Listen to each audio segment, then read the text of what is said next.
성공과 행복은 동일어가 아니다. 우리가 항상 유념할 것은 인생은 명예와 돈, 즉 부귀영화와 공명을 얻는데 성공했다고 해서 행복한 것이 아니라는 사실입니다. 성경은 여호와께서 집을 세우지 아니하시면 세우는 자의 수고가 헛되며 여호와께서 성을 지키지 아니하시면 파수꾼의 경성함이 허사로다. 너희가 일찍이 일어나고 늦게 누우며 수고의 떡을 먹음이 헛되도다. 그러므로 여호와께서 그 사랑하시는 자에게는 잠을 주시는도다 라고 말씀하고 있습니다. 자신의 집을 세워놓고 큰일을 해놓고 난 다음에도 내용이 없는 경우가 많습니다. 성공했다고 하는 사람들이 오히려 불행한 경우가 많은 것입니다. 차라리 성공을 하지 못했다면 불행하지 않았을 것인데 그 성공 때문에 오히려 불행하게 살다가 죽는 것입니다. 그러므로 무엇보다도 성공에는 내용이 있어야 합니다. 성공은 자기 오만과 자만을 키우기 위해서나 자기의 정욕과 탐욕을 이루기 위한 것이 되어서는 안 됩니다. 성공은 하나님을 영화롭게 하기 위한 것이어야 참된 가치를 갖습니다. 노벨 문학상과 퓰리처상을 휩쓴 데무노 해밍웨이는 말년에 들어 참으로 무엇 하나 떠오르지 않는구나 라고 중얼거리며 자살 연습을 하다가 기어이 자살로 생을 마감하고 말았습니다. 그는 일면에서는 대단한 성공을 했지만 그 생애 속에서 결코 행복을 느껴보지 못했던 것입니다. 포기와 베스의 유명한 작곡자이며 미국 음악의 창시자인 저지 가슈이는 늘 이렇게 말했습니다. 나는 돈도 얻었고 명예도 얻었는데 왜 행복하지 않는가? 그는 방종한 생활을 하다가 죽었는데 그의 부모조차 그의 시체를 보러 오지 않았습니다. 도도한 아름다움으로 온 세계의 선망을 받았던 미국 여배우 비비안 리는 말년에 신경쇠약과 우울증으로 죽었습니다. 무사람의 선망을 받고 스스로 성공에 자만하다가 신경쇠약과 우울증으로 죽고 만 것입니다. 섹시함의 대명사인 마릴린 먼로 역시 외로움을 견디다 못해 전화기를 붙들고 자살했습니다. 산다는 것은 곧 춤추는 것이라고 믿었던 춤의 화신 니진스키는 동성애로 몰락했습니다. 여자의 일생을 쓴 데무노 모파상은 방탕한 생활을 하다가 매독균에 의해 정신병이 걸려 죽었습니다. 오스카 와일드 역시 유명한 문인이었지만 매독이 뇌에 퍼져 싸구려 여인숙에서 비참하게 숨을 거두고 말았습니다.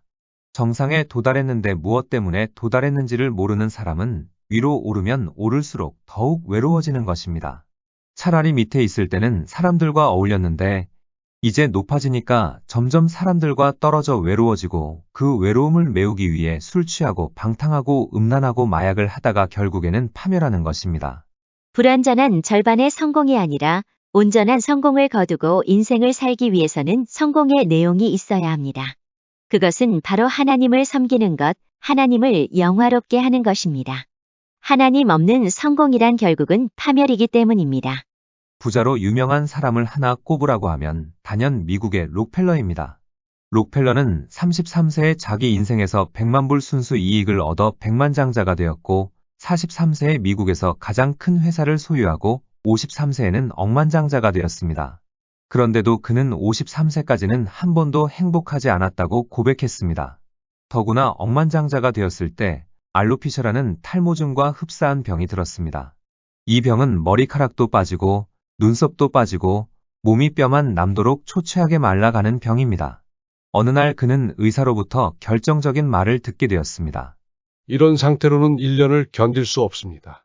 억만장자가 되었어도 행복은커녕 1년을 견디지 못하고 죽는다는 말을 들었습니다.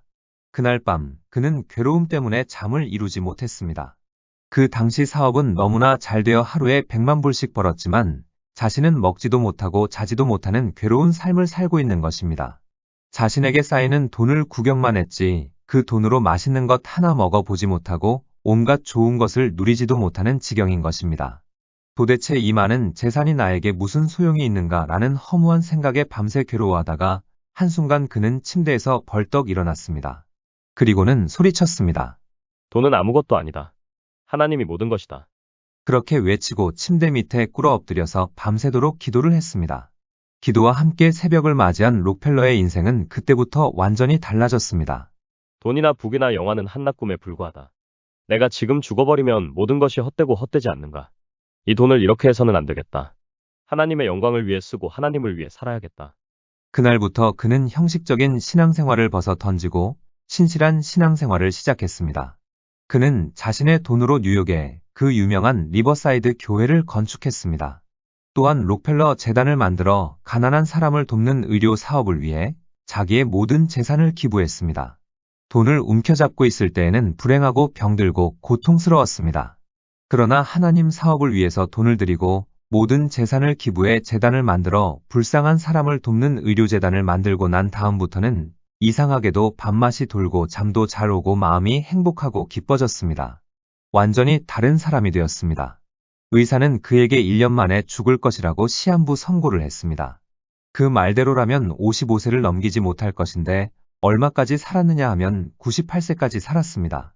성공은 주님을 위한 목적을 가질 때 의미가 있고 행복을 동반합니다.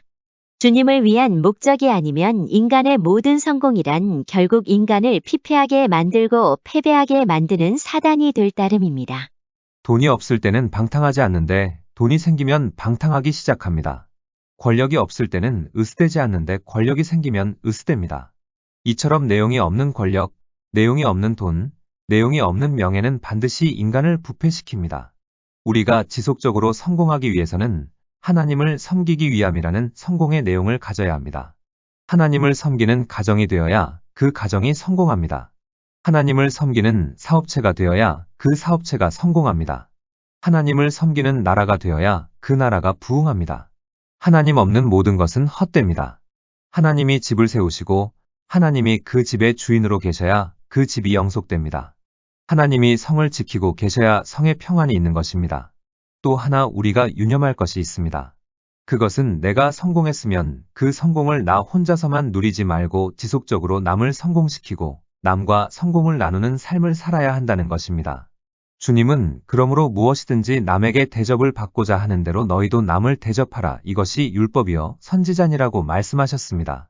이 말씀대로 남에게 대접을 받고자 하는 대로 남을 먼저 대접하기 시작하면 여러분의 성공은 지속적으로 이루어집니다. 끝이 없이 성공합니다.